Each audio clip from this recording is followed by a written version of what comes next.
Good morning mga pre. So, munti ka na tayo madali no mga pre ng scammer siguro to mga pre no. Mga pre, paki-share pala yung video natin no para sa iba, para malaman nila.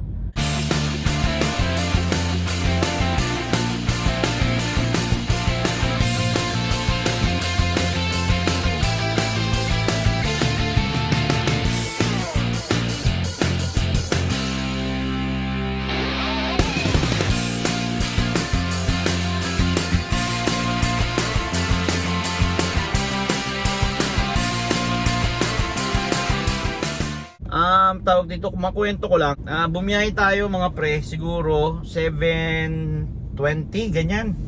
So first booking natin siya mga pre no. Ang book niya 6-seater, tapos ang name admin nakalagay. Ayan, ganyan mga ginagawa nila mga pre no. Admin ang nakalagay sa pag-book ng Grab.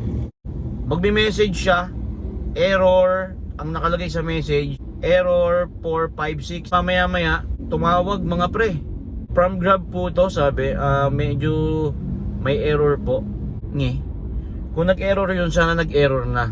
So sabi, sir baka pwede po, sabi niya baka pwedeng tumabi po kayo muna para makausap ko po kayo. Di tinabi ko, sabi niya sir baka pwedeng may messenger po ba kayo, sabi. Tapos edi sinabi ko meron.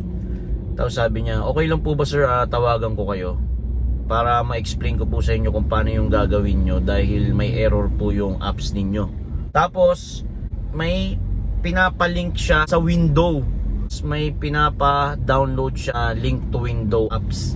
So mangyayari, makakopy niya yung lahat. Ang ginawa ko, parang sabi ko, ba't parang scam to?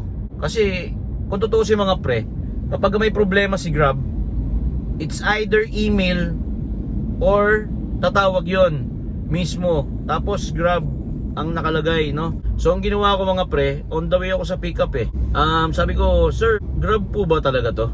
Na para nagalit siya, sabi niya, ano pa sinasabi mo? Syempre Grab ako, kaya nga kita tinutulungan para maayos ko yung account mo, sabi niya.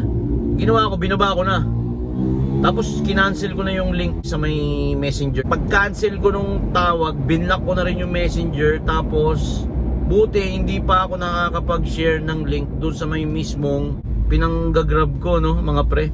Saka tignan nyo mga pre, may nag-verify ng code ko no. Mga hacker ang puta. Ayan no, sure Grab verification code, it expired 2 minutes, do not share it with anyone. Nagulat ako, bakit may nag-text na ganyan? Ibig sabihin may nagbubukas ng account ko, di ba mga pre? Ganun ang strategy no mga pre, nagbubook sila, tapos admin ang name, tapos magsisi-message sila ng error. Diyos ko, kahit sino kayang gawin yun no. Tapos kapag nabasa mo, tatawag sila sa mismong number ng cellphone. Hindi sila tatawag sa book mga pre, tatawag sila mismo sa number nung nakaregister sa Grab. So, ang mangyayari mga pre, kung na-open ko dito yung apps na link to window, yung pag-share ng code, pag-send ng code dito, makikita niya yung sa messenger no mga pre. Yan, makikita niya yan. So wala naman na yan, 2 minutes na no, makikita niya yan, tapos ma-open niya na yon.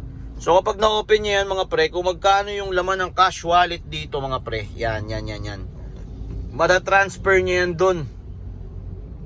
Okay? Saka makakalkal niya kung ano pa yung merong apps meron dito sa cellphone mo, kung may BDO, may BPI, di ba mga pre?